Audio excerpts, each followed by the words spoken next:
After 7:30, let's continue the program here. Makhosi Khoza is a politician and former member of parliament for the ANC who served as chairperson of the Portfolio Committee on Public Service and Administration, while she also served in the Committee on Economic Development. Khoza became known for openly asking then-President Jacob Zuma to step down.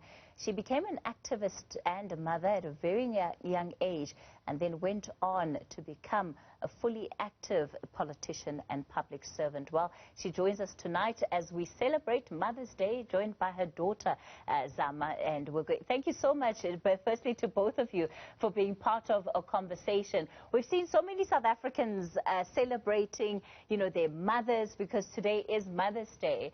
And oftentimes, Dr. Koza, we hear about how challenging it is for women to not just get into politics, but to have successful journeys and careers within the political space. Speak to me a little bit from your own personal experience about that. Well, with me, it's always about who is going to stop me, and not about who is going to open the door for me, because I open my own doors. Zama? So, and I think even women out there should be doing the same, because if we are going to wait for men to open doors for us, they'll never open them for us. Zama, you have the opportunity of having seen your mom, I suppose, outside of the public eye. So there are things that, of course, you get to see and know about her that the rest of the world may never know. What has it been like, especially where her political journey is concerned? And has it inspired you at all to want to get into politics? Very much inspired, but not in politics. No, not politics. I think that was the journey in the beginning, but it just wasn't for me. I'm in property. I have a company in infrastructure asset management. But in terms of being brave, opening doors for myself, yes, definitely. I'm in a male-dominated industry, and you have to be, strong and brave, and I'm very grateful that my mom taught me that. What does it take to be a mother, and I imagine have the kind of schedule that you've had over the years, Dr. Koza? You're balancing your survival within politics. You're also quite involved in academia, and you've been a groundbreaker in many ways in that space as well, and yet you still have, children to raise. How do you do it? Well, and let me tell you, I think it's really because of the inspiration that I draw from other women, whether you're talking about Winnie Mandela, you're talking about Maya Angelou, you're talking about Charlotte Maxeke, Lillian Ngoyi. There are so many women out there, Helen Joseph. Those are the kind of women that give me inspiration. And I think as women, we obviously have to juggle around. It's not always easy. Like, for example, I had to put my children at boarding school. I think, Zama, you were 8. You were 8. When Zama went to boarding school, she was 8, and Mlando was around 3 or something like that, 3 years old, because I became a widow at the age of 28.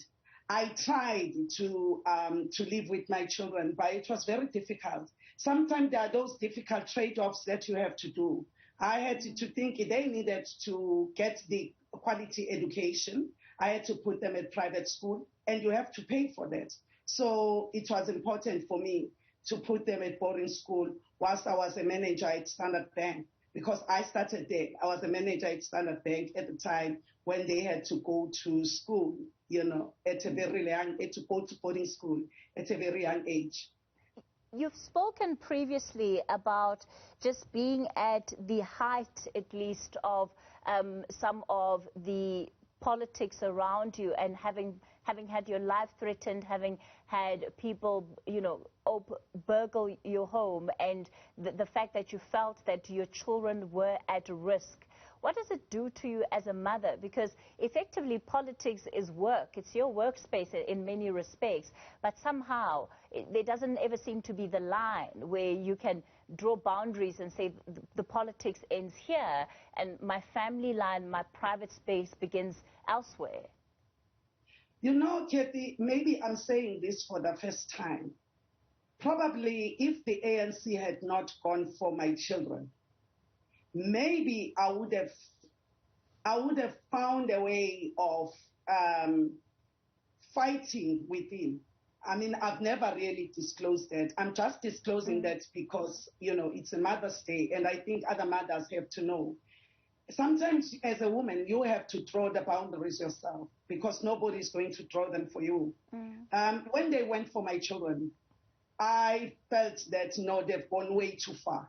They've gone way too far. I mean, you will recall that even the ANC Youth League in KZN was coming to march to my house and stuff like that. And my children are not in politics. They are business people, and I didn't want my children to be affected negatively by my own involvement. Hence, I had to leave. So I'm saying sometimes you have to let go of the negative energy and focus on your children. You've got to protect your children at all costs. And that's what I had to do. I had to protect my children at all costs, even if it meant I become unemployed during a short period, of time. But at least I wanted them to grow up understanding that you don't tolerate mediocrity. You don't tolerate abuse. If people are abusing you to a point where they even go for your children, then it's time over for me.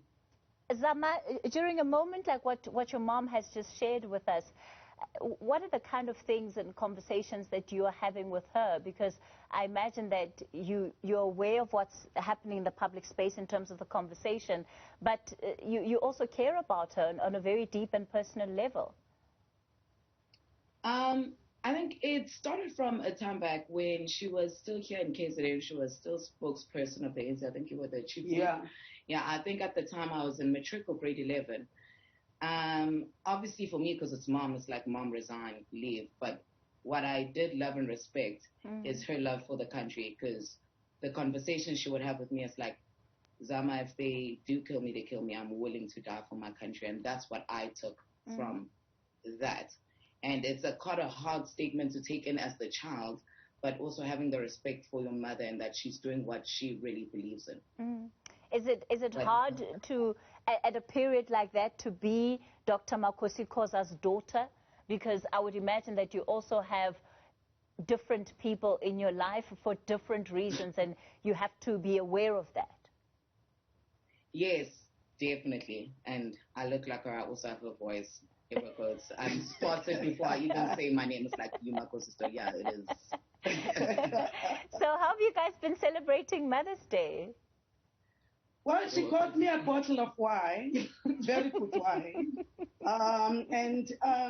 People must know that I have a lighter side. I'm not that angry Makhosi all the time. So they know what I enjoy, and she knows what the finest wine I love, So she got me that, and we have a very good dinner tonight. So after this, we're going to have beautiful dinner, delicious dinner and fun. As a mother, Dr. Koza, what are perhaps two of the biggest lessons that you hope that you've been able to teach them and would ultimately one day, God forbid, not anytime in the near future, would leave them with to still be able to live productive and happy lives? A very solid base for a balanced moral compass, and never to compromise the truth to power. My daughter is a CEO today of an engineering and property development firm. And I always tell her that, you know what, never take a shortcut.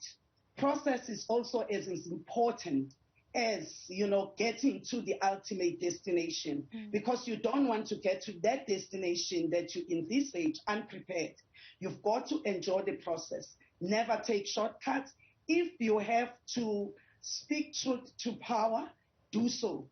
It comes at a cost, but it's very important. To me, that's very, very important. And again, as a total quality systems developer, they know. I tell her all the time. I say to her, you are in this space. You can't be in charge of a building or a mall that is being built and you take shortcuts, and at the end of the day, you don't meet specifications and the building ends up collapsing. I tell her that I will embarrass her. Because I will tell everybody. No, she knows. I mean, she knows. They know. We're very clear in this family. We talk because I'm their mother and father. They don't have a father, So I'm both. I celebrate Mother's Day. I also celebrate Father's Day. like so many women in this country, and it sounds like you do it so well. So Zama, the bar is clear, and it's certainly not a low bar. Do you hear your mom's voice when you enter some of your board meetings, when you're engaging in contract negotiations? No, definitely, especially now I've just entered this new space, so I will tell myself, like, okay, I want Makhosi spirits within me. I want to be more like Makhosi in this meeting when I see it's tough. Wow. And be brave like her. That's incredible. And just to end up with you, Zama, anything that you want to say to your mom for Mother's Day? Oh, Ma, you're the most inspirational woman and by far the most phenomenal, and it's such a blessing to be your daughter. Thank you.